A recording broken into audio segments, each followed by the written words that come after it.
Do pin moving with the boys.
Ladies and gentlemen, boys and girls, children and wives, good afternoon. Welcome to a kind of special episode of the podcast today. Children and wives, huh? Yeah, I my. like I like how more and more just keeps getting added every week. Oh, dude, I'm just having fun out here. So, what's Oh, up? I love it, dude. Love it. What's up, man? How you doing? Doing good. How about yourself? I'm chilling. Um, Jim? Sorry about the inconvenience last week. That kind of sucked. This is technically the second time we're filming this podcast, and to make sure we did it right, we're just gonna do it the way we know how to do it, which Yeah. is I don't know what was going on last week. Every time I tested the microphone, it worked in all the test environments. I got home, did a test recording, worked on the test recording when I got home. It just did not like your voice, Ian. no, it didn't. I don't know what was going on. Yeah, I don't either. I don't know if it was the mic or just the way the mic was facing, or the noise that was coming from my side of the shop. But we've done recordings in there before, and it looks fine. So whatever, shit happens. Happens. Shit Yep. happens. So cool. Well, Dave, let's, dude, we had a tournament this last weekend. We did. We did well too. Yeah. I was very happy with our play.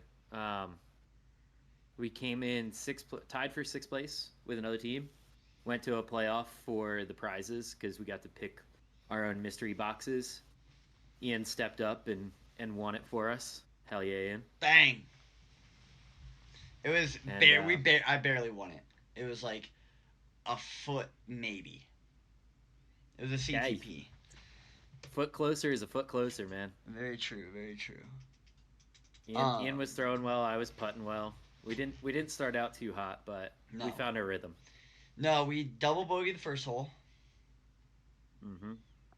I think we both can blame for that one. You know, I should have Oh put you yeah, closer to the basket for par, and then you should have sunk that putt, and then I should have sunk a putt. Whatever. Um, yeah. Double bogey the It first hole. happens. First hole, you got to get the nerves out. Yeah. You know, I didn't think there was a headwind. I stabled up on my drive and it still turned over and almost rolled on me, Hmm. which was insane to see that happen.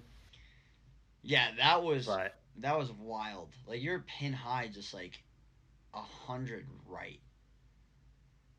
yeah, Um, down a hill. yeah, it was that was really weird because you during practice you threw a wave and it was like pin high left, and then you stable up into a headwind, and it still somehow ended up going right. I was confused, but whatever. Yeah, Um, who knows? I mean, first first throw of the tournament, it yeah, happens. yeah, and And then then birdie birdie afterwards. birdie birdie. Dude, Dave was putting. Dave was killing it. Ian Um, left me a lot of 20, 25 footers. yeah, but I mean, Hey, as long as I'm making those, we're good. yeah, I was driving really well. Um, Yep. by the time they see this, the video would have already been out. So go watch it if you haven't, and you can actually see how our tournament went. I'm gonna give you 5 seconds before I spoil the video. Okay. Hole 17. I think it's our 14th hole because we started on hole 4. Yeah. Does that make sense? Hole 17. Get up. It's a collegiate double, so it's technically every other throw. But on 17, 5, and 5 6. and there was one more. Not 10. 10. Um, each person on the team threw. So 17, it's technically my throw either way, and Dave's like, dude, just grab Lumpy and send it. Grab Lumpy, freaking full rip, straight at it, little turn, hits dead center chains, hits the pole, and bounces out. And That was the most heartbreaking shot I've ever seen. if that would have stayed in, it would have tied us, or if we made one more putt, it would have tied us for third. So between sixth place and third place, there was 3 teams tied for third, and we were tied for sixth. That ties us for third, and um, first and second were like 2 strokes above third. So it was a really good tournament, really great turnout. Yeah. I mean, if we played a clean round, you get rid of the double and the single bogey that we ended up taking, which were both easily mitigated strokes that we didn't need to. Yeah, We were tied. We were tied for first, so yeah, we know that we can play well together. yeah, That's the biggest takeaway from it is, we there's always going to be some mistakes that happen, yeah, totally. but Nah, it was and it oh, was good I got fun. Oh yeah, let's show the people. this was the prize that we got was a 6 disc Clash mystery box. Do I have all the discs? They're all somewhere. You will see a video coming out of those as well, and you'll see us going through them in our video of the tournament. But we did manage to snag a bunch of Clash discs, and honestly, kind of loved it because I don't throw much Clash, and it was nice to try something out new. Yeah, um, I think I love their plastic. First off, it Yeah, feels great. this Oh, it's feels real nice. It's got that metal flake sparkle to it. Like, hmm oh yeah, yeah, it's awesome. And all those videos will be coming up probably a few days after this, so go check those out.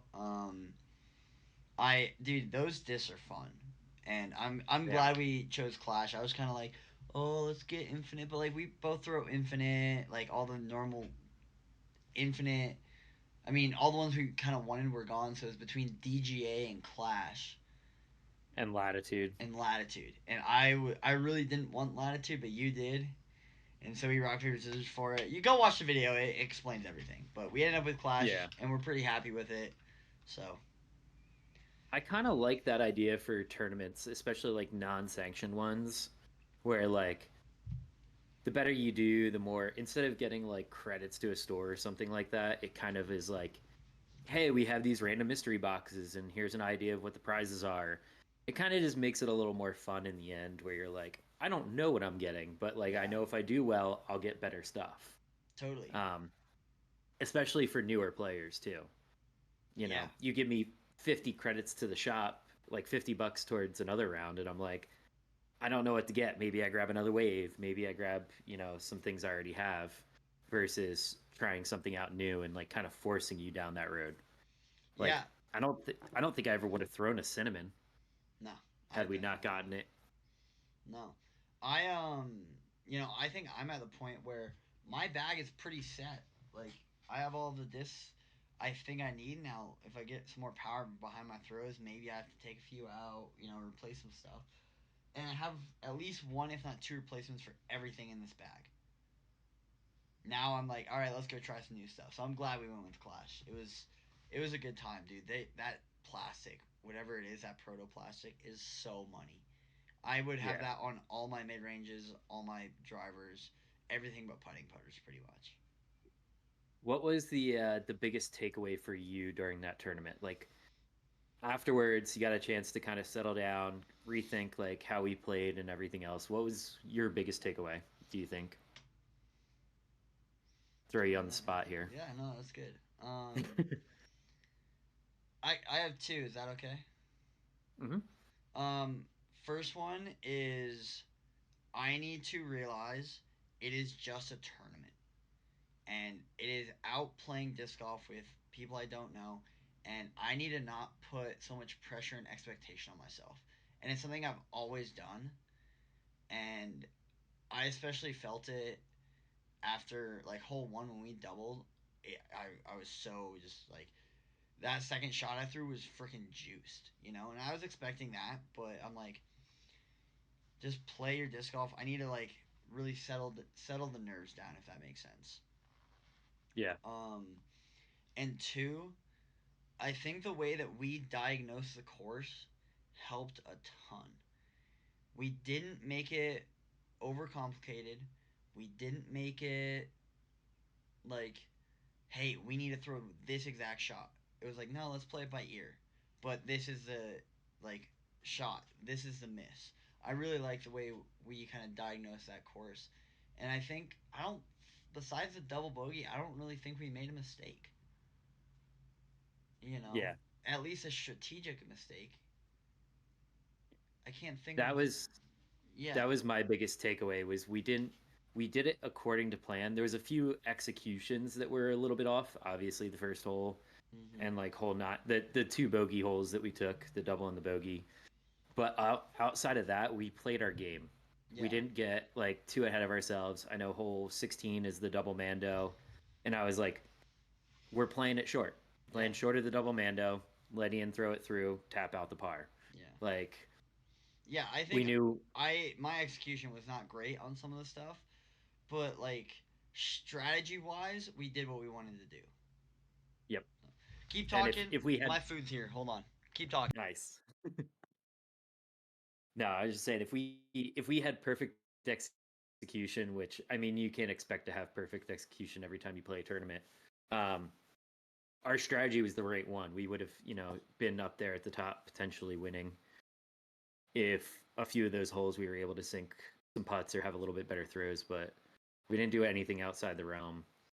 Um, I know I always like to do one of my best buds that is an MPO player has always told me after doing like tournaments like enjoy it but then like do some like self-reflection on it, like what did you do well, what didn't you do well, what would you have changed about it. um and obviously like you can't take shot for shot for oh, if on hole 2 I threw this disc instead of that disc it would have been so much better. Like you can't make those little justifications, but you can kind of critique like your strategy or hey, I didn't sleep well the night before and I wasn't playing great, or like I just felt super tired. um my biggest takeaway is I love playing on cards with people and just having fun and not necessarily taking it too seriously. And I think that was I had one of the most fun tournaments I've ever had, just because playing with Ian and Josh and his wife and just like having a good time. Nobody's like trying to be out here hustling each other, being like, "Oh, you suck. Why'd you do that?" We just enjoyed it, and you can't have anything better than that when you're out playing disc golf. Yeah. The only person we hustled was Mike, but it's Mike. Oh, yeah. I was I was just trying to get into his head as much as I could before the tournament started. Even during the tournament, Hmm. little shit talking here and there. I Yeah. don't know. I kind of like to see some shit talking, especially amongst friends. Like you are Yeah. still competing, right? Like why not have some fun and be like, hey, worst Well, shot I've ever seen. you Don't know, shank it. it's Like, like it's like Ricky, right? Ricky's not shit talking, but he'll know. He'll let you know when he's fucking on fire. Like yeah, let's go! You know, big Ricky scream that everyone knows. The fucking dinosaur legs coming up. The Like, the raptor legs yeah. coming in. Yeah. Mm-hmm. So, No.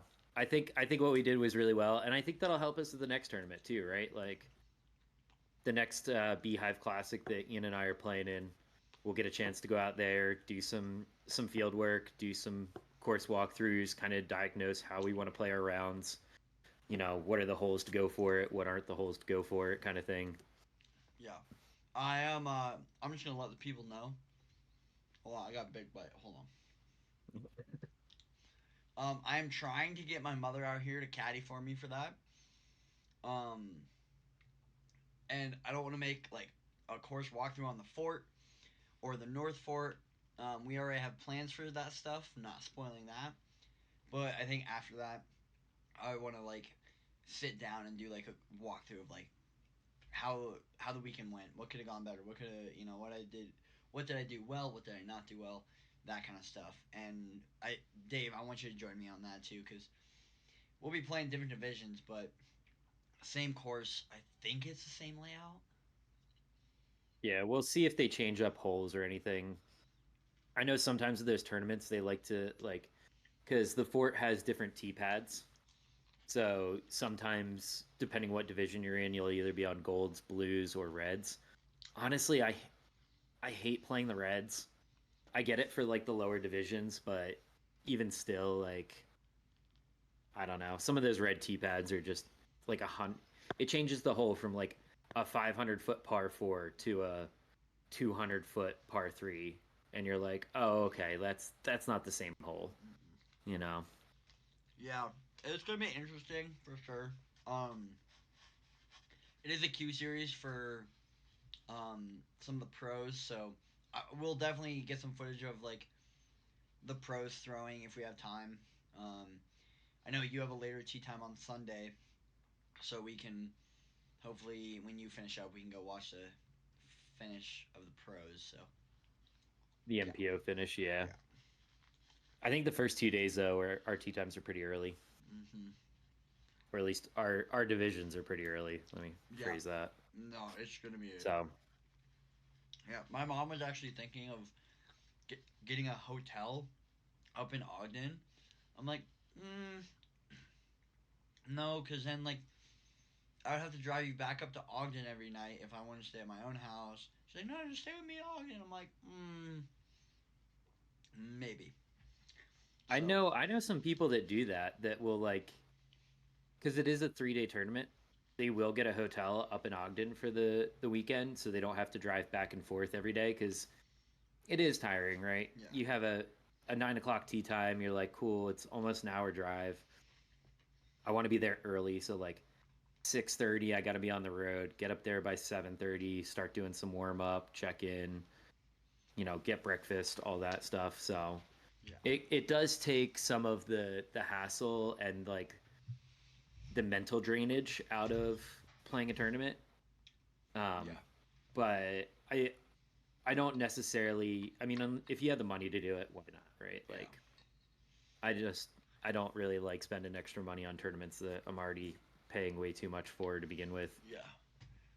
And Um, then if it was further away, I would be like, yeah, but like hours not that bad. Now, hour and a what half to 2.5 hours, I'm definitely getting a hotel. I was gonna say, what is the distance versus days that you have to? For a hotel, Yeah. So like a 1 day tournament is like I would drive probably like 3 hours to a 1 day tournament yep, three because and a I know half I maybe. go. Yeah, you go Go out, to you Moab. play. Yeah. Ah, see, that one's a little different for me, I think, because I would just camp out in Moab for like the weekend, even if it Mm-hmm. was a 1 day. But yeah, I could see that. I think the second Um, you start getting to like 2 and 3 days is when it starts being like a decreasing amount of time to drive every day. yeah, totally. I think if it was a 2 day tournament, depending on tee times, I'd say hour 45 to 2 is kind of max. 3 day hour. before I book a Okay. hotel.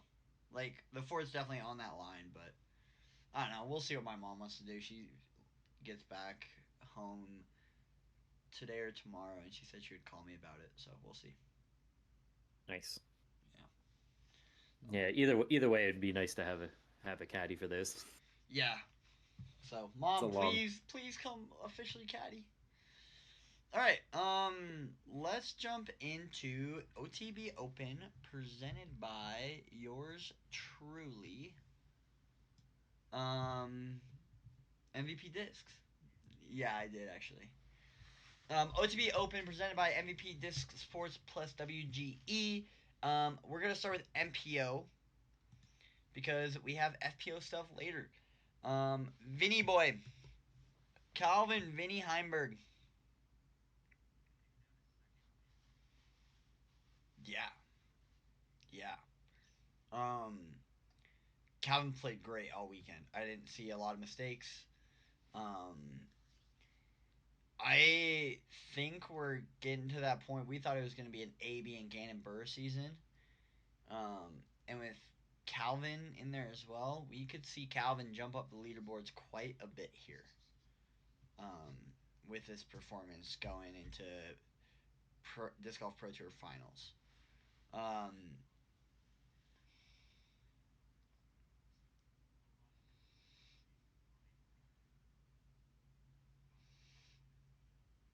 yeah,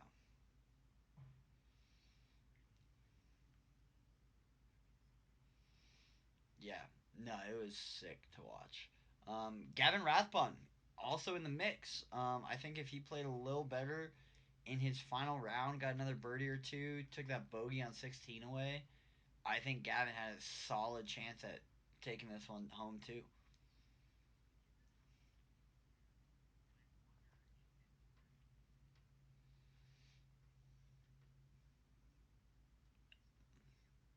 Mm-hmm.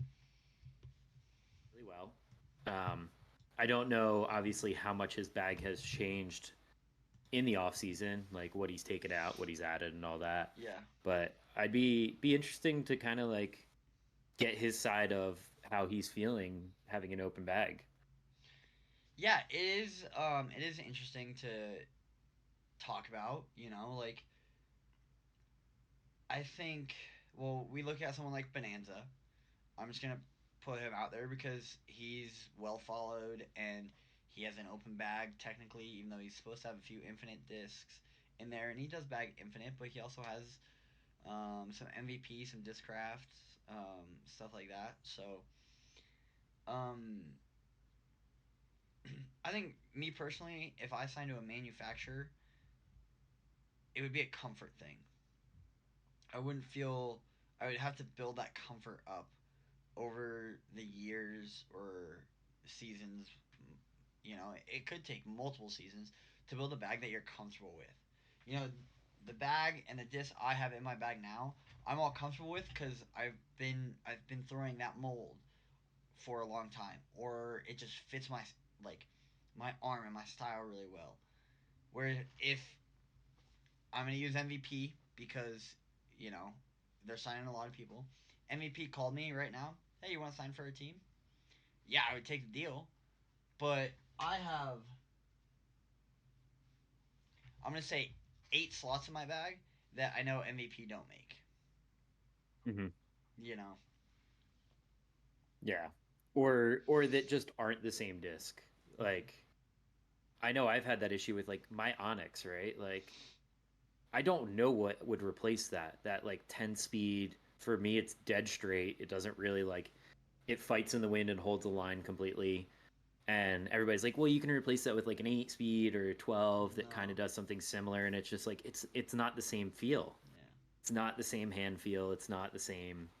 So it's like the second you start like you said, taking things out of your bag that you're just like, I don't know. Like, could I make it work? Obviously, like Gavin is, as we're seeing, one of the top pros. Like he will make things work, but it's just one of those things where it's like, I wonder what the limit is if you didn't limit people to a single manufacturer. Like, what discs would they have in their bag? What could they do with it? Like, you know, all of a sudden you start seeing people throw different shots and different techniques coming out and being like, oh wow, didn't know he could throw that far. Yeah. I mean, you give Eagle a 14 and a half speed and he's crushing those things at OTB. Yeah. I remember there was one shot we were watching where the announcers are like, where is he going? And then it lands 10 feet from the basket. Up and over everything. Yeah. Yeah, it's definitely interesting. I feel like at the top level, it probably doesn't matter that much. Like these guys are they've thrown every mold in their existence, for the most part, right? But they know the game so well, and their body knows the game so well that they can adjust to a disc, Mm-hmm. right? Whereas people at our level, they can adjust to a disc and they try and adjust to wind and all that, and we just don't have the same understanding of how to do it. Does that make sense? Yeah. Yeah, where you give us like certain mid ranges, like we were testing out a couple of the Clash mid ranges, and it was like this one feels great, this one feels a little too thin or too shallow, and like I don't know how to adjust my release point to account for that necessarily Yeah. with those discs versus like they could adapt a lot easier. I Yeah. feel like. And I was talking to Ben about this not too long ago, long enough ago, it was a while ago. And he's like, I could throw a disc one time and I just have an understanding to see how flippy it is. Whereas like Hmm. me, I need to throw a disc like 8 to 10 times to be like, that's what that does, and that's how I need to throw it. You know I could throw it for a month and have it change 10 times for me. exactly. But Ben's an MPO player. What's the consistency? Whatever. So, Yep. Having a consistent form really modifies that. yeah. So it's definitely an interesting take. Would you okay? If you were on the tour, would you sign with a manufacturer or would you be an open bag if money wasn't an issue? If money wasn't an issue, open bag. Okay. I think that's what most pros would be, honestly. Like if they weren't getting paid, if Simon's not making $1 million a year from MVP, but he could make $1 million a year just having an open bag, he'd probably play with an open bag because I think he just likes throwing discs, right? Yeah. Like he likes trying out new things and seeing what happens with it. Yeah. So, Interesting. It's an interesting thing to think about, and I kind of wish we did see a few more pros with open bags, or kind of like the Bonanza, you know, sponsorship, whatever you want to call it. He's sponsored by Infinite, but he has an open bag. He only needs one mold. It'd be interesting to see if MVP or someone like that would be like, "Hey, we're gonna sponsor you. We just want you to like have one of our discs in your slot, like one driver, one fairway, one mid, one putter."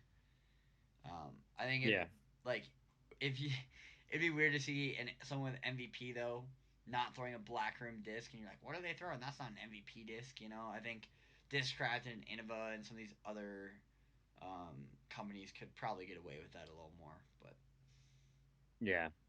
We'll see where the game keeps going, right? mm-hmm. Like the more the prize money there is, the more incentive it is to win tournaments as opposed to, you know, like a lot of these people are making more a year. Kristen was the highest paid FPO player ever in her tournament winnings, and I'm pretty sure she made more money with her contract deal Then with winnings, with latitude than winnings. Yeah.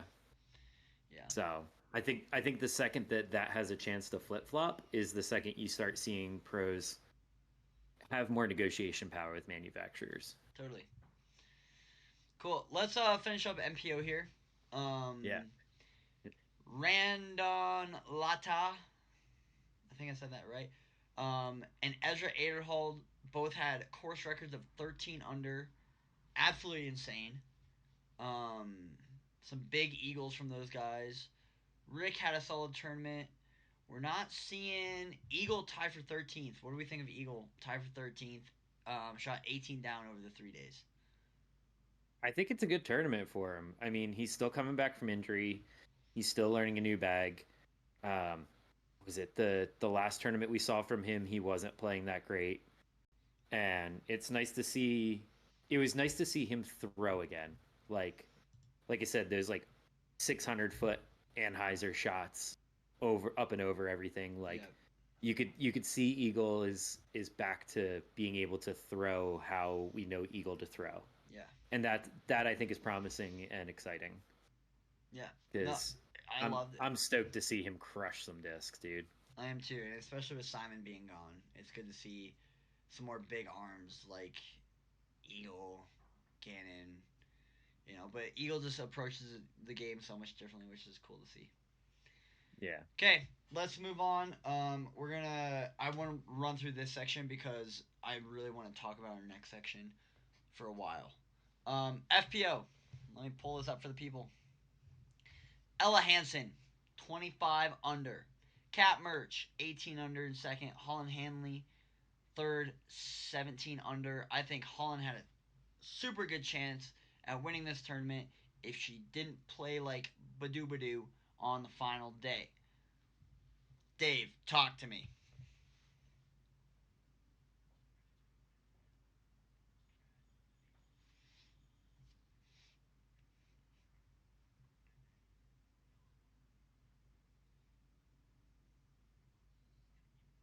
Yeah. Mm-hmm. Yep.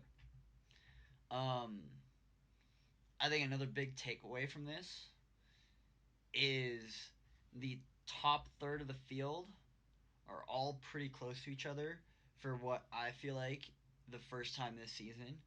Um, 10th place was 10 down, and that's only, it was 4 strokes off of a top five. I feel like that gap is usually a little bit bigger.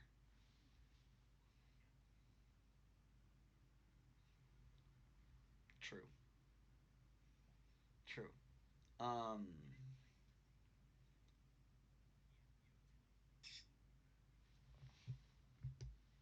Two people. I mean, it kind of was just two people running away from it, but we saw Cat Merch have a great last round and catch up. yeah. Um, So it's nice to see that the field is able to kind of like keep up with each other. Like it's not just one person having a great great round or two, and then just running away with it. Yeah, I would agree. Um, FPO is entertaining to watch for sure this weekend. Didn't watch a whole lot, but what I did see was fun disc golf to watch. So, Yeah, um, speaking of, Kristen Tatar, first 1,000 rated FPO player. making history, baby. Let's go. Hell yeah! Let's go. That's huge, not I only for her, but the sport. I felt like she deserved that like 4 months ago, but that's just me. Yeah. I think the last two rating cycles she was at like 999. Yeah. It was definitely well deserved for Kristen. So, Yeah. Unfortunately, we won't see her for a few months. yes. I don't know if you guys have heard, she broke her rib back home doing some stuff. So we will not be seeing 1,000 rated Kristen play for a couple months. Yeah, at least in the Pro Tour. I think she might be playing like one or two of the European events before the Pro Tour goes over there. But Yeah. yeah, hopefully she heals up just fine and comes back crushing it. Hopefully, fingers crossed for that. Um, Speaking of 1,000 rated players, who is our next FPO 1,000 rated player? A When, great question. when and who? I think it's going to be a while before that happens. Just because I think the consistency hasn't really been there. I mean, this tournament there were a few people that were able to shoot 1,000 rated rounds, but it hasn't really been a like you don't see people putting up Kristen numbers where she's shooting like 10-20 average for the tournament, right? Like that's not really happening that much. Um, for me, I think it's probably like 2 years out until the next 1,000, 2 or 3 years. and probably one of the younger girls that's coming up. Um, oh God, who did I say the other day at the shop? Mm, Is it someone said Natalie Ryan. I can't remember if that no was you or Ben, but no Ben thought it was Ella Hansen. oh, okay. Ben was firm on Ella Hansen just because I mean she's got the distance, she can play really well. I think if she puts it all together, um, oh God, I can't remember. I'm sorry. yeah. Oh, I'm gonna look it up real quick. You can give me your Mm, feelings. I thought you were talking, so I started eating. Okay, sorry everybody. Um,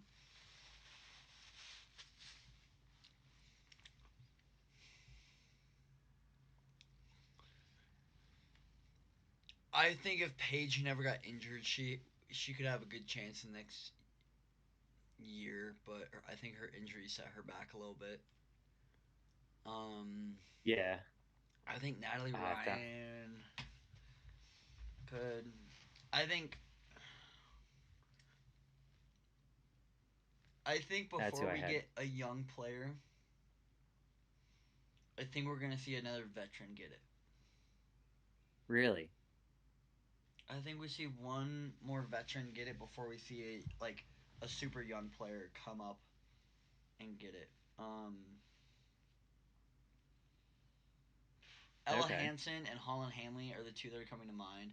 I don't think Kat has it in her right now, even though she is playing good. I don't think Evelina can do it unless she fixes her putting. No, I mean her putting looks like mine, and mine's bad right now. Yeah. I had Ellie Ezra. Mm, that yeah, That's who it was. I think she's like the young, really talented, throws really far. Once she gains some experience and can, you know, put a full game together, I think she could be the next up and comer. yeah. Um,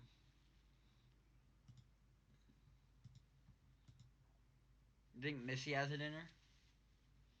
I don't think Missy does. She could, but I don't. I feel like she's just too inconsistent, right? Like Yeah. she's won a lot of tournaments. Big money Missy. If there's money on the line, she's definitely winning. But I could see Annika Stein. She's been playing solid, consistent disc golf lately. It's not, you know, FPO number one, but like she finished sixth here, at OTB, fifth in Copenhagen. She won Texas.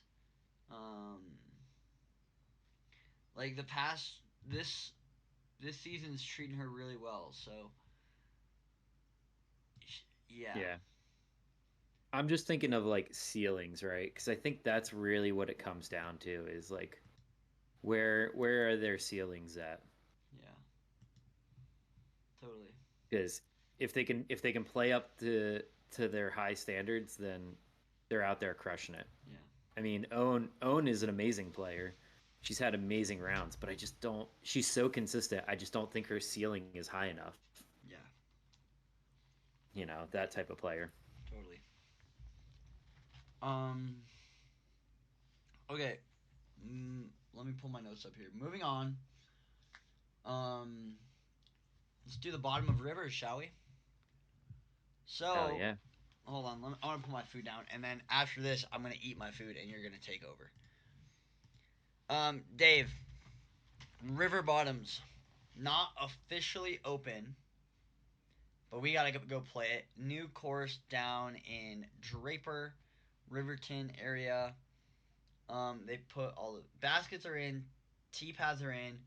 It just sounds like they're waiting on a few more small things to be finished up before they officially start mowing the fairways pretty regularly. Um, talk to me.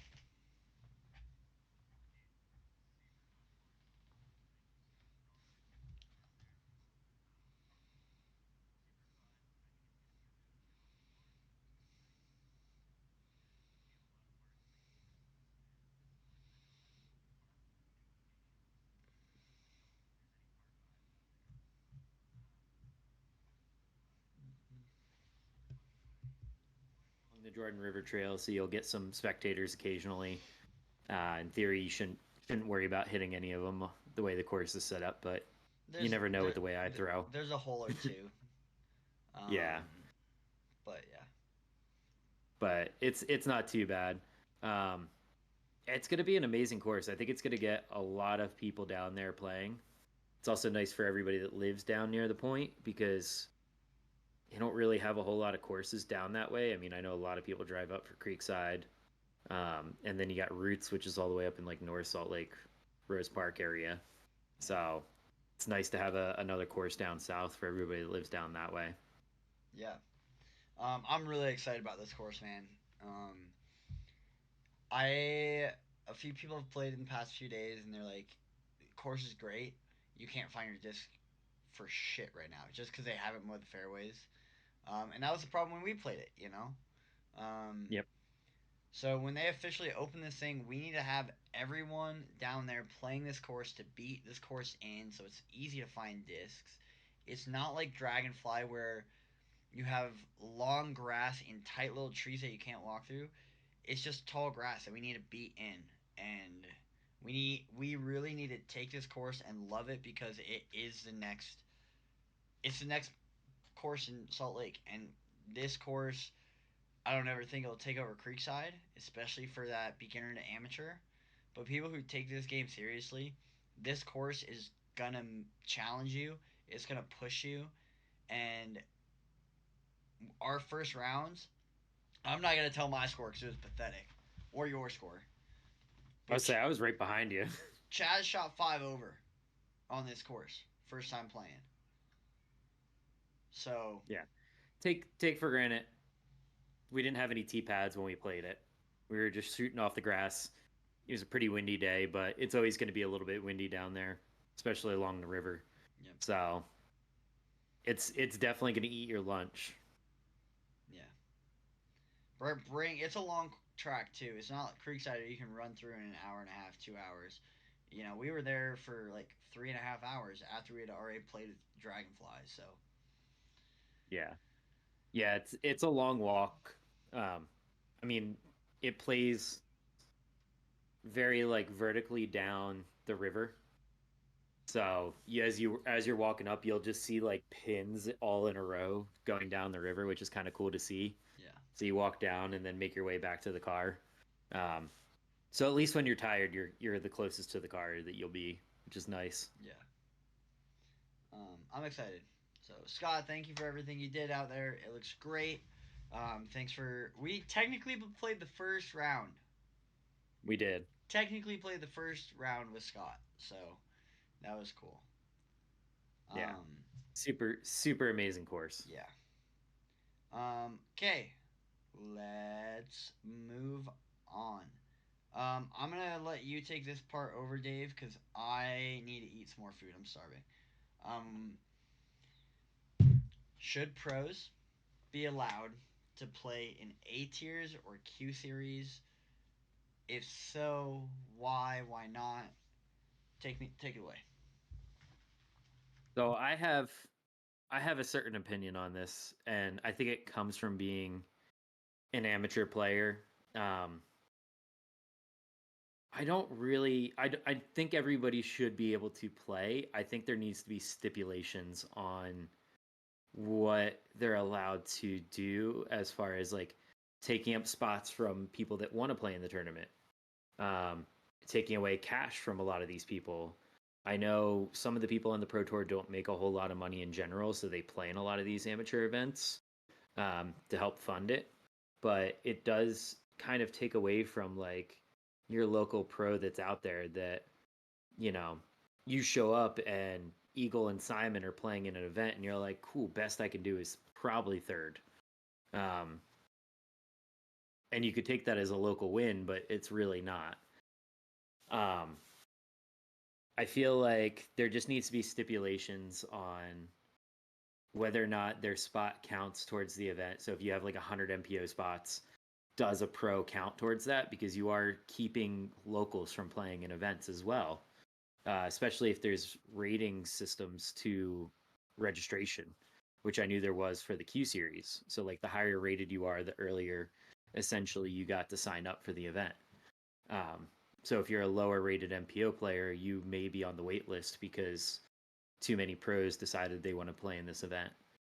Um, but there is some upside to it, obviously. Like, you know, if you get a Paul Macbeth to show up to your local A tier or something like that, a lot of people would be stoked to be able to play with him or like go out and see him shoot around or things like that. So it can draw more people into the event. I just don't necessarily love the idea of him, you know, guys making $1 million a year doesn't necessarily need to take that prize money away from somebody else that is trying to grind and make it to the Pro Tour or to this new Q series, which is like the, you know, AAA baseball of disc golf. Um, that's just kind of my opinion on it. I know when we talked to Ben in the shop about it, he was fully on board with like anybody and everybody can sign up for tournaments and play in them. You know, it's their right to be allowed to do that. Um, and they need, you know, a lot of the pros need to make money as well. So it's like, let them do it. The upside's better than the downside for like a couple people kind of thing. Um, I feel like it's just a growing pain with the sport that we need to figure out over time. Obviously, if they're making enough money on the Pro Tour that they don't need to be playing in these Q Series events or anything else like that, I think then this is a non-issue at that point, right? Sure. Like the more money there is on tour, the less incentive there is for people to go out and play in these events. Sure. Totally. Um, I put some thought into this, and I'm gonna stay pretty much say the same thing I did a few days ago when we recorded this, but I'm okay with a pro coming in, like playing Creekside Open. That would be dope. I don't think that they should be able to take fat cash home, right? Let's say it's an added, I don't know, say $5,000 added into the tournament. Awesome. A pro sees that, come in, they're like, I'm gonna make some money this weekend, you know, blah blah blah. I think if you have a pro tour card, there should be like, hey, you're doing an A series without any other pros. I can't give you top cash. You'll still technically win first, but you're gonna take cash home of fifth because you are on the tour and you are getting funded by bigger companies to play. Um, it would be definitely be cool to see them out on the course playing in these MPO tournaments, but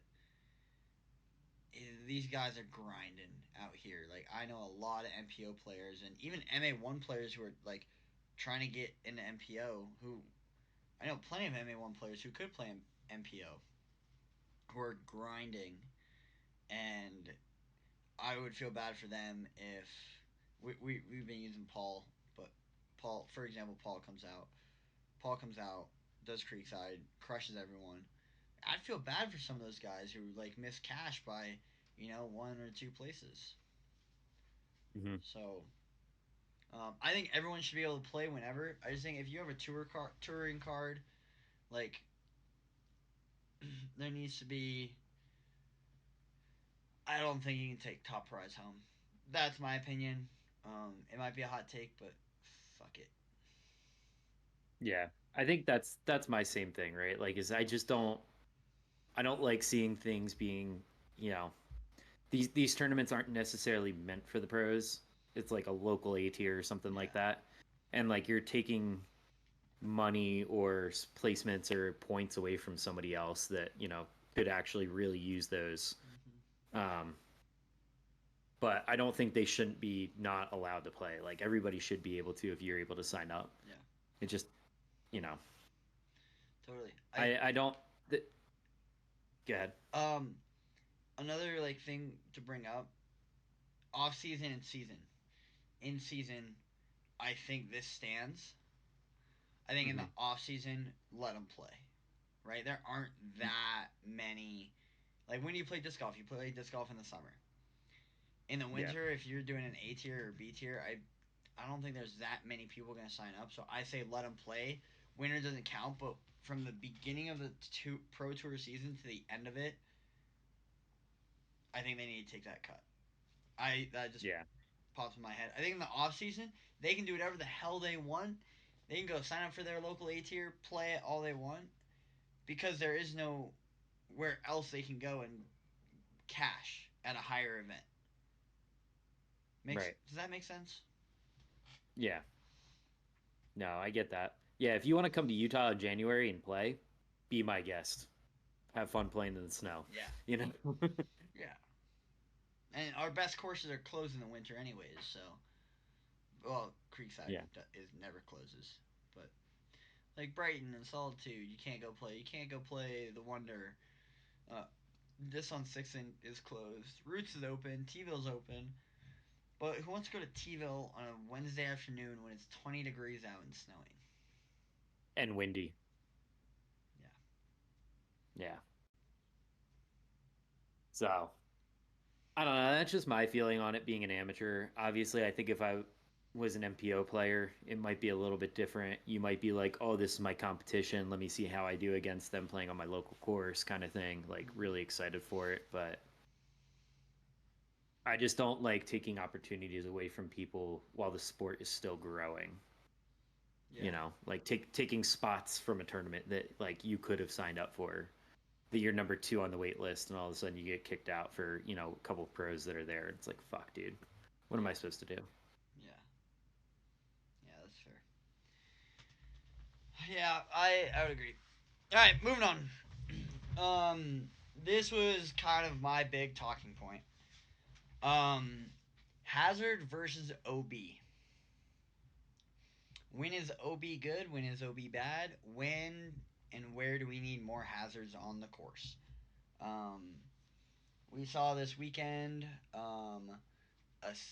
same hole as we did last year at OTB, but with an added hazard in the fairway to kind of pick and choose to lay up or go for it. You can't just do the middle.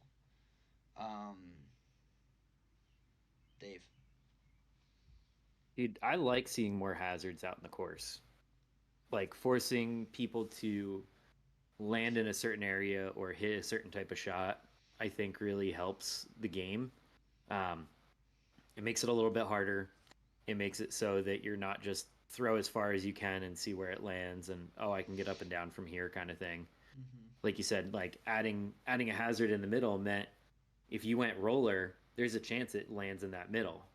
You don't know if it's getting past it or not, so you have to really like make a judgment call on your shots and kind of play golf, right? Do I throw the mid range and lay up short and then go for it, or do I throw a big driver and hope that I get across? Mm-hmm. um, I like that added decision making. I think we need more hazards around everything as well instead of just OB. Just because, like, if you do throw a really bad shot, not only are you punished by a stroke, but you also still have to play from wherever the hell you landed. Mm-hmm. You don't get to come back in bounds and be like, oh, well, now I'm like down the fairway, but I took a stroke. Oh, well, like I can get up and down and take a bogey. Yeah. Or as we saw in Simon's case last year during one of those tournaments where he just threw up and over everything long of the island so that he had a 15-foot comebacker for par. Like, it's Yeah. great strategy on his part, but it's like bad course design, right? Like, I don't think you should ever be able to do something like that. Yeah. I agree. I think there needs to be. I would rather see Hazard than OB. Um, I think OB in the right situation is totally fine. Like an open course where we do need to make some. You can't just land in the middle of Narnia after a bad shot. And I think open courses at OB is okay. I don't think it's great. I think wooded courses need to be more hazardy because let's say you do kick out of bounds off a tree, you know, 100 feet up the fairway, you're just taking it from where it is. You go Mm-hmm. back to the fairway. That disc kicked freaking 40 feet left into this shit. How are you going to scramble? And I think there needs to be, like, in those wooded courses, you're here, right? this is your normal fairway. Mm-hmm. Then you have, I'm gonna say 20 feet on each side of hazard that you play from, and then OB. Like when you're like, okay, that was really bad. We're not gonna reward you for that, but you're gonna play from the hazard OB line. You Yeah, know? like we don't want to see people taking like a 9 out here because you kick so far in the woods. Yeah. You're doing a pitch shot and another pitch, and then taking a hazard stroke, and then doing another pitch shot hmm to get back into the fairway. Yeah, I kind of like that idea. I also think we just need to have more hazards around the green. Um, Mm-hmm. this we're gonna go to what Ben said here in a minute, but the greens putting is too easy in disc golf. Not for me. Everyone else is Ah, too easy. Not for me. I suck at putting. There was a week I was yeah, putting everything down and I was draining a few, but overall, like, I don't know, 15, 20 feet, I'm at maybe 8 for 10 most time. Anything outside of that, I don't know. I'm trying to get a little more nose up on my putts. But putting, like, at the Pro Tour, if you're within 30 feet, I'm going to say 28 feet, you're making that putt. If you're at 33.1 feet to 40 feet, you're probably making that putt. yeah. The stepper just adds way too much like distance to your putt Mm-hmm. that you technically have a closer putt in theory from 33.1 than you do from 30 feet because half look at Ezra, he's stepping at least 3 feet out before he throws that putt. Like, Yeah. And I think we need to be putting hazard ideas. I don't want to say hazards. I want to kind of put like hazards on the fairway is a stroke off and you play from where it is. Hazards on the green are you don't take a stroke off, but maybe your 60-foot jump putt is no longer a jump putt or a step putt. It has to be a standstill. And I think putting more hazards like that on the fairways, around the greens, will make this game more interesting. I think it's going to spread some of the field. I also think it's going to shrink some of the field in that scoring separation. Um, it also like forces you to land in certain locations too. Like, if you know the right side of the pin is all hazard, you're gonna have to land short and left, mhm. right? Like, it forces you to, 30 feet isn't 30 feet. It's, I'm in bounds here and 30 feet on the left side, but if I'm in the right, I'm not 30 feet. I'm not making that putt. It's not possible because you're in whatever hazard you want to put over there or whatnot. Like, Yeah. either add a stroke or trees or whatnot, like to force people to make it harder. Yeah. And I don't want to see it on every hole. I think there's some really iconic holes where we don't need hazard or OB that already play pretty tough, you know? Mm-hmm. But I think some of these holes that these guys are playing are like, okay, I throw 400 feet, I land there, or anywhere along that peninsula, right? Of whatever the 400 feet mark is, Right. and I'm gonna throw another 400 feet and land hopefully in here, and I'll have a C1 putt, with no shot shaping, just 400-foot hyzer, 400-foot turnover, whatever it is. I would just like to see. I would like to see putting and making courses with par fours and par fives a little more difficult. I think River Bottoms is a great example of that. Scott has a lot of tight fairways there that I don't think need to be OB fairways. I think they could be hazard. But that's his thing. He wants it to be play tough. Um, Yeah.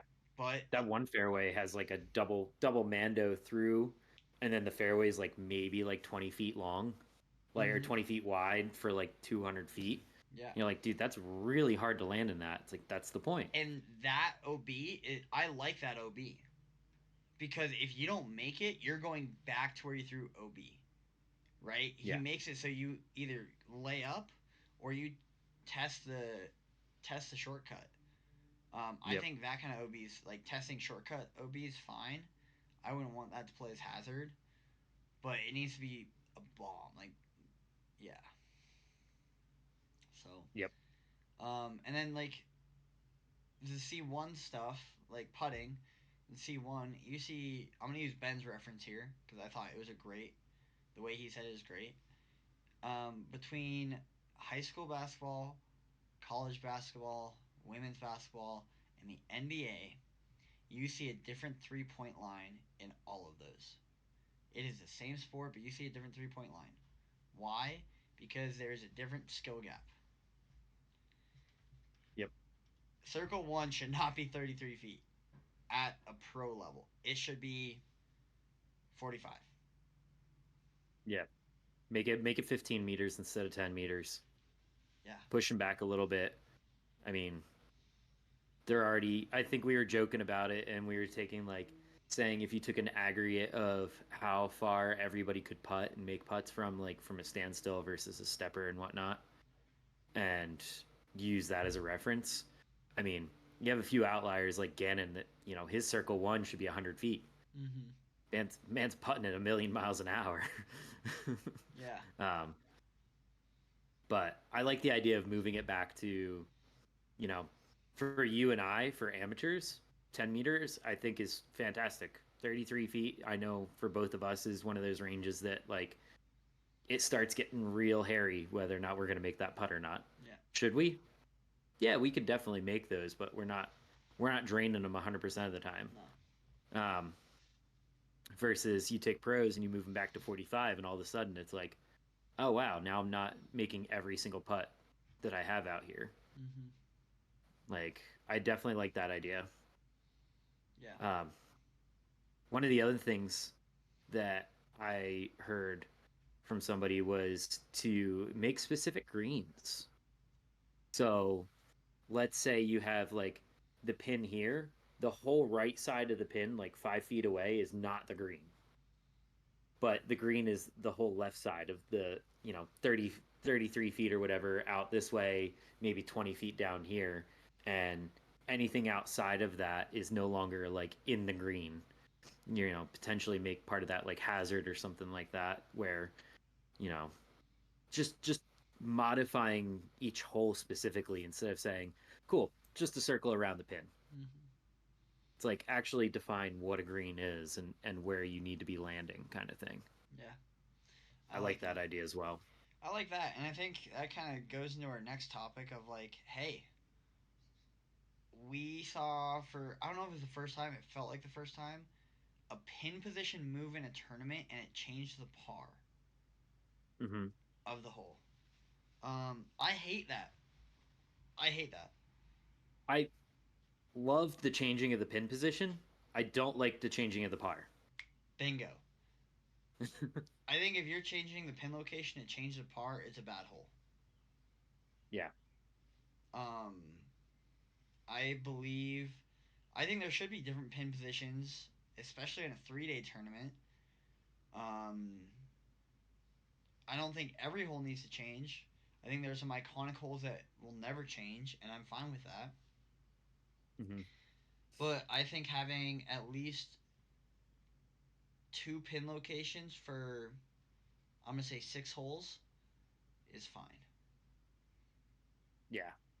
I like the idea of also like different fairways. I know we used like a local course here, like Creekside Hole 2, where when it's in the far left, it's a backhand hyzer. When it's in the far right, it's almost forcing the forehand. Mm-hmm. Like, it makes you throw different shots on the same hole. So you can't just step up and be like, cool, it's a backhand hyzer of my destroyer. It's backhand hyzer of my destroyer every day. All of a sudden, the next day, I got to throw a forehand with something and get out way right in order to be able to get to where this pin is located. Yeah. And it forces you to kind of change your rhythm and know the course and like do all your prep work ahead of time. Because if you don't, you throw that backhand hyzer again, all of a sudden you're like, well, I can't get to the pin now. Yeah. Like this, I went the complete wrong way. It's like, well, yeah, you didn't do your research, Yeah. you know? I just think there are some par threes and par fours that could benefit from having more than one pin location. And the pin location does not need to be different every single day of the tournament. But let's say Friday, Saturday, it plays in A, and then it plays in B on Sunday. or vice Hmm. versa. It plays on A on Friday, and then Saturday Sunday it plays in B, and then you have one hole. I'm gonna say it's a par four. You have a par four that day one it plays to A, day two it plays to B, and day three it plays to C. Still the same tee shot, but then your upshot can be different depending on where it is. 20 feet in disc golf can be a long ways, especially when it comes to getting on the putting green. If you're 20 feet left on this pin and the basket is now 20 feet right of where it was before, you have a 40-foot putt instead of a 20-foot putt. You know, Yeah. just like, Well, and imagine wooded courses too. Like you move a pin, Friday, Saturday, it's a 300-foot tunnel shot, and you're like, cool, I need to be throwing dead straight down this tunnel for 300 feet. Championship Sunday, you move it back to 400 feet down that same tunnel. All of a sudden, that shot got a lot harder for the last day. yeah, Right. Like, and if you're trying to make up strokes, you're like, cool, well, now I need to hit this line even better. yeah, It just kind of it adds a new mentality to the course too, I feel like. yeah, definitely. I would like to see at least I'd like to see 4 holes a week on the Pro Tour have movable pins. Yeah. Um, I just think that would make the golf a little interesting. Um, Yeah. and then like we are very lucky here at Creekside and at Utah that we have two tee positions at some of our holes. But also, maybe the Pro Tour thinks about like, hey, I'm gonna move a pin. I'm gonna move a tee pad 10 feet, 20 feet left, or 20, 30 feet right between Friday and Saturday, or Saturday and Sunday, just so they don't have to throw a 350-foot stock hyzer.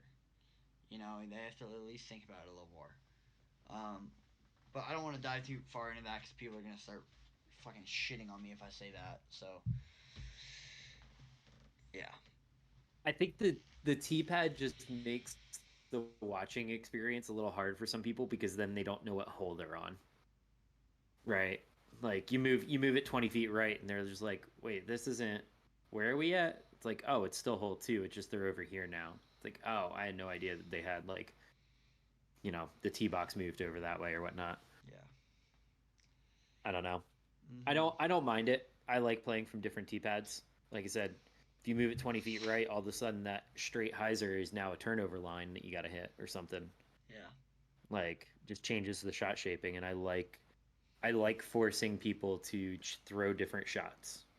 I think that's a skill set that we need to see more of is forcing those different shots and angles. Yeah. I would agree. Um, yeah. I would like to see more hazard, different t- pin locations. I just, we're lucky at Creekside. We have. Ben told me one day. Like there are over 100,000 different ways to lay out Creekside if you use every pin location. Now that is like hole one changes, but the rest of the course stays the same. Hole one changes again, the rest of the course stays the same. That's three. The course hasn't changed, just hole one's changed. But there's like Mm-hmm. an insane amount of layouts that we play, and I think I've only played Creekside on the same this like pin to pin same layout maybe 4 times. I think I've only seen the same layout, the exact same layout 4 times. I think every hole has at least three pin locations, right? Yes, most having four. Yeah. Like Are you doing the math? kind of. I know how to do the math. I'm just like it's gonna take me a minute, so No, no, do it. I'll keep chatting. But like Creekside, you go play there. Like I'm gonna go to Throws Day tonight. Hopefully, see you there. Um, I'll be there one way or another, whether or not I'm throwing with the ankle or not. um, but we get to see these freaking awesome layouts. And yes, hole 4, no, not hole 4. Hole 14 does not change that much. But there are two other locations for it in the long tee pad. We just don't see it outside of a tournament because they're worried people are going to get hit. When it was in the long position a week ago, me and my friend almost got hit. Literally came, for you graphic viewers, please be aware, it came right here and right there. You know? Thank God I wasn't turned on, but Jesus. And then, like, the same guy, 5 minutes later, hit me. Again. As we're walking off. He didn't even wait for me to, like, walk away so he could putt. Like, I'm walking and he throws his disc for an upshot and hits me in the back of the calf, and thank God for Lando. But that's why we don't have it there. Okay, people? Because people are idiots. Wow, where did that come from? I think I was holding something in there. You were. You got a little feisty, man. I did. I'm sorry. I'll calm. Are you still doing What is math? that number? Shh. Quiet. I don't think I did the math right because I got 387 million different combinations. Okay, let me. Does that sound accurate? What is 18 to the square root of 4? No, that's not it. No. Hold on. Calculator. So, 18 holes.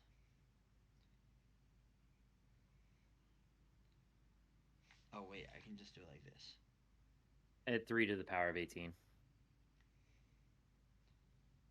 How do I do this again? Okay, I'm gonna have to freaking Google it. Hold on. I'm actually genuinely curious now. We'll figure it out later. I don't know if I did the math right. You're also talking to the guy that has a math major, so listen, I haven't needed it for years. I haven't had to do anything like that. So, but Okay. So 18 to the power of 4 is 104,976 different layouts. But I don't know, man. oh, I see what you did. Okay, yeah. And then if we do to the power of 4.5, it's 445,375 Yeah. Different combinations of layouts. different combinations of layouts. That's wild. Yep. That is wild. Okay, we got 3 more sections to go through, Dave. Let's start with this one. Disc Golf Pro Tour DGPT World Standings and Starting Stroke Advantage.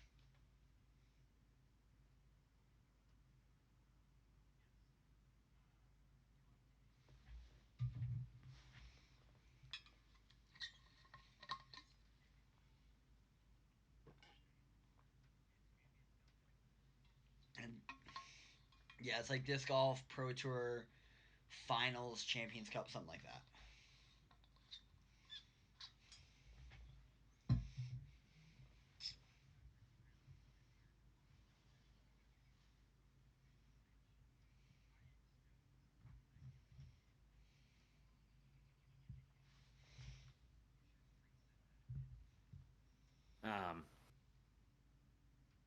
They are now just going to be 10, 9, 8, or whatever the stroke advantage is based on your world standings, which is your point standings. Mm-hmm.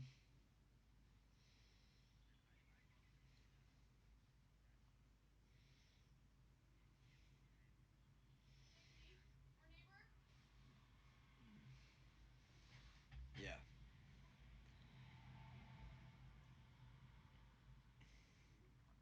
Yeah.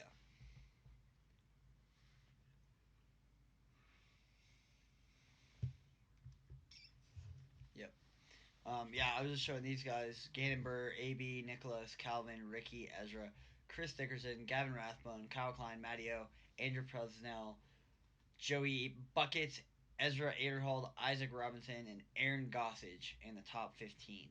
So they, in that order, they will all get a 5 stroke or better advantage, except for um, whoever was in 14th and 13th.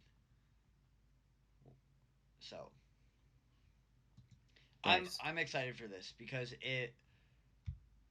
um, it brings the field closer to each other, and it gives the Yeah, people who have played well all season the reward that they rightfully earned. So I agree. Like you said, they earn that advantage. They should be able to play with that advantage. yeah,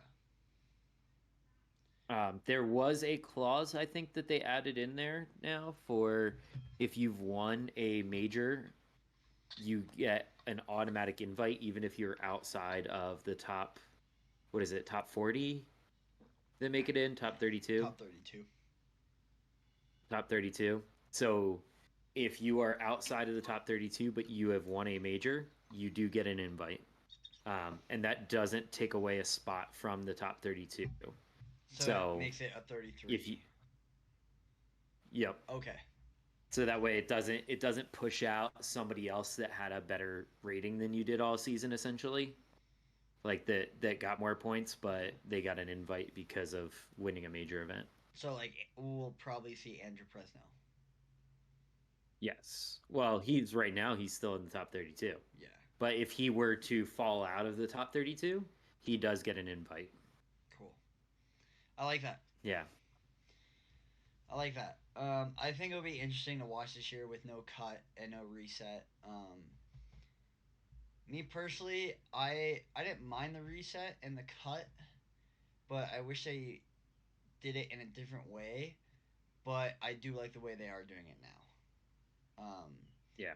If they were to cut and reset, I think you know how I would have liked to seen it, which also might be a hot take, is at the cut and they reset everything. Whoever was playing well at the beginning, like whoever had the hot round or was in first place before that cut and second place, they keep an advantage. It's just not that 10 stroke advantage. It's that 4 stroke advantage. So it makes the field a little smaller. Um, I thought it was a good idea, but obviously I'm not the disc golf pro tour and I don't have a final say. So shit on me all you want. I don't hate that. I just think that, you know, if you played well for the first two rounds and you gained an even bigger lead, that they shouldn't take away your lead essentially. You know, Yeah, if you and I came into a tournament and you started 2 strokes ahead of me and through those 2 rounds I threw 7 strokes better than you, I shouldn't lose that 5 stroke advantage over you because of, a wipe or something like that. That's yeah. just my take on those. Um, I did hear Ulibarri's part on he thinks that it should just be points or you get strokes based on how many points you had throughout the year. And I kind of like that idea where like if AB goes off, let's say, and he wins 6 more tournaments this year, right? He finishes with 1,000 points, and the next person behind him is at 600. He doesn't get a 10 point, and the next person gets a 9 point. He gets a 10, and the next person gets 6 strokes. So he gets an even bigger advantage because he played so Well, much better throughout the season. yeah. Yeah, it's That like based on your point standings. it's interesting. I don't think the pro tour wants to do that much math for that many people for that many points. I think they're being lazy, Yeah, or else they should do yeah. Or that. they're just like we don't know how this is going to turn out. We could have 7 people getting 5 strokes, and that's it because everybody was so close throughout the season. Yeah, but if they You lay it know. out the same way they are now, and you're like, okay, obviously number one, let's say it starts at 10 strokes. Let's just use that as a baseline. And Hmm. then they want to be like, and the bottom 12 players don't get a stroke advantage. Let's do some math here. Figure out what's the average rating drop between everyone in the field. We don't want any of these people getting points, and I don't think everyone's like people who are rate have the same amount of points are gonna start at the same under par, and then 20 points lower are different under par, and like I think there's a math equation there that someone smarter than me and you could figure out to make it work. Yeah. But that I like that. And we filmed the to be clear, people, we filmed this before Tour Life, and then it was the one that shit the bed. We watched Tour Life, and now we're copying off Tour Life, but Tour Life copied off us. Brody, I know you're Yeah. in the shop watching. You have eyes everywhere. I I'll admit I was watching that going like Ian and I just talked about all this stuff. Like the exact same thing. And it was kind of interesting to hear the different takes on it because I was like, that's I don't mind your and I like takes, but I kind of like that one. That was something I never thought about. Yeah. Like I'm like, fuck yeah, like let me steal that. I'll give him credit, but I'm gonna Yeah. mention it and steal it a little bit, like Fuck yeah. because I like the idea behind it, right? Like I don't know, I just it's still a growing sport. You know, people are like, oh, but the history behind this course or that course. It's like really most of the people started watching and playing and paying attention during the pandemic. Yeah. You know, the majority of the fan base is 4 or 5 years into the sport. Yeah. So, I mean, make just keep making things better. You know, Yeah. that's what I'm here for. I love it. Dave, let's wrap it up. You know what to do. Hell yeah! My disc of the week is a MVP Wave, the Wave. Um, I have had this thing in my bag, or at least one of these Fission Waves in my bag, since maybe like 6 months after starting playing. I've been playing for about 4 years now, and I think it is one of the best distance drivers that you can get for a beginner to amateur player. Um, Even throwing it last week, I mean, I have a bum ankle, can't really throw as hard as I normally do, and I was still throwing this thing like what 375, 380 on turnover lines. Yeah. Like, I mean, I think you had one touch 400 or so. yeah, but it's still just like there's like it's a very flippy and forgiving driver for slower arm speeds. Um, it doesn't you don't have to throw it super hard to get that like little S turn flight out of it. And I still keep mine in my bag as a roller disc for when I'm healthy.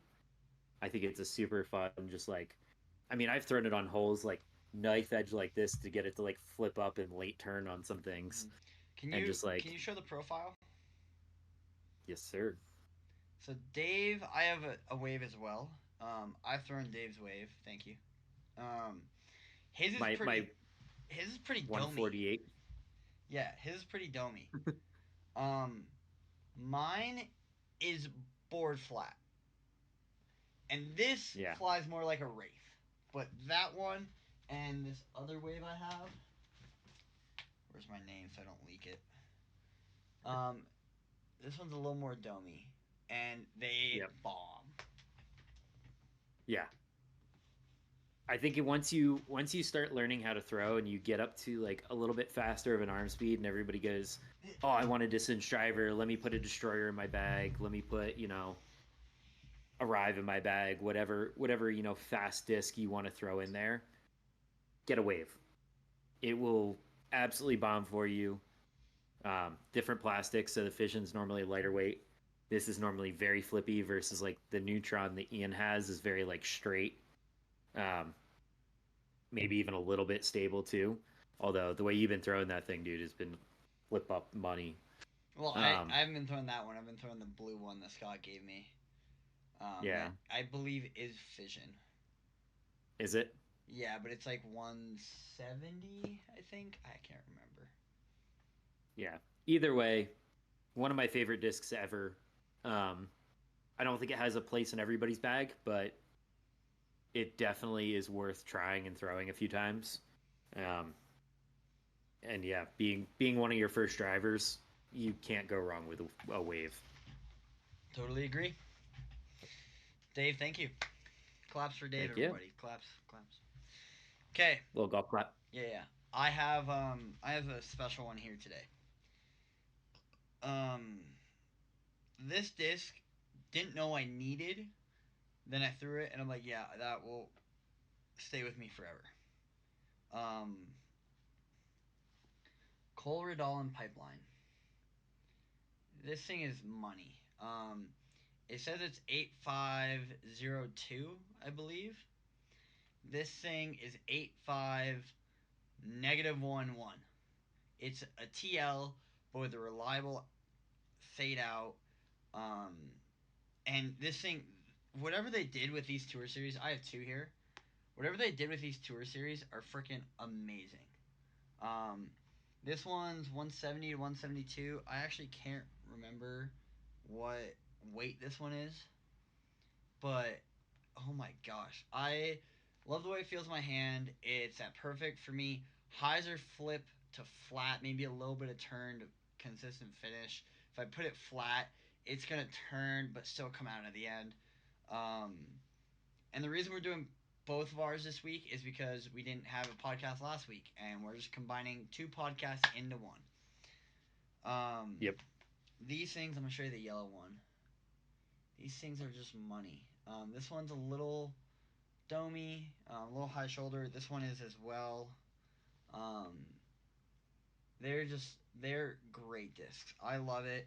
Um, I never thought I needed a pipeline, but fuck, these are good.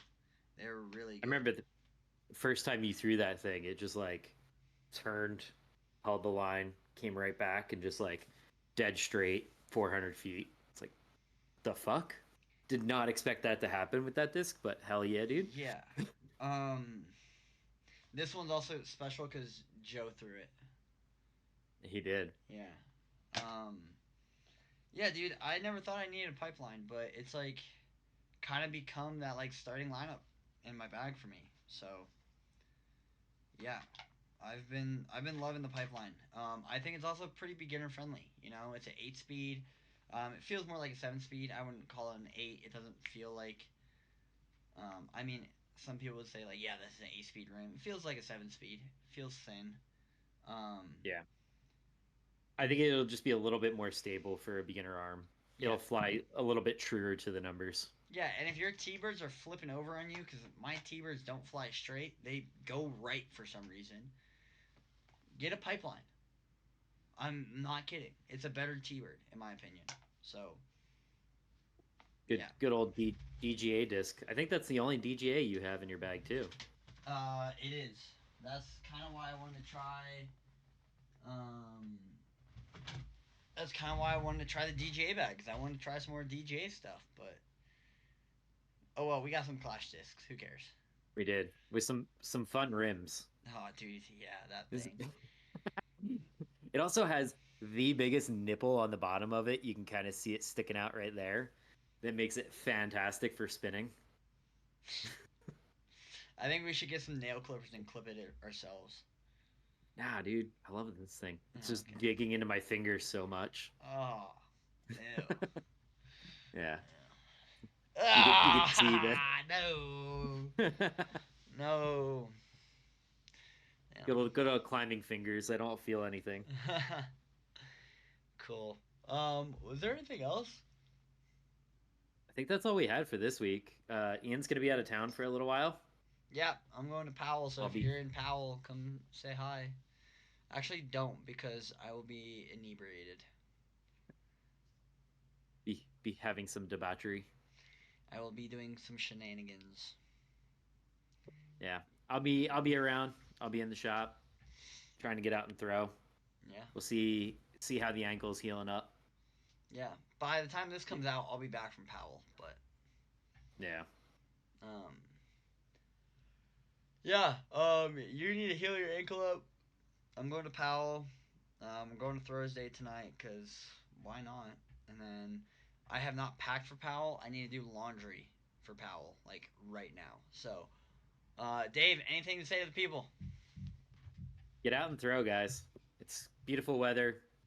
Sign up for some local tournaments. You know, Hell yeah. Okay, be guys. awesome. Thank you all so much for watching, and we will see you next time. Peace.